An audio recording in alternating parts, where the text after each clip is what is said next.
How to claim Spotify artist profile.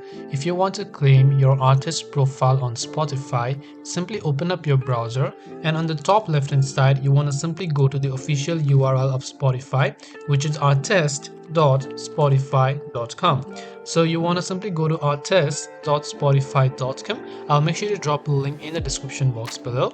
Once you're here, you might have to also log into your normal Spotify account right here.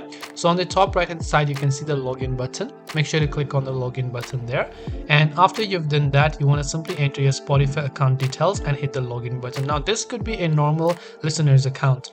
Once you log into artist.spotify.com, it will ask you to go ahead and then basically choose or select or claim an artist profile. So right from here you have to simply go ahead and then again log in.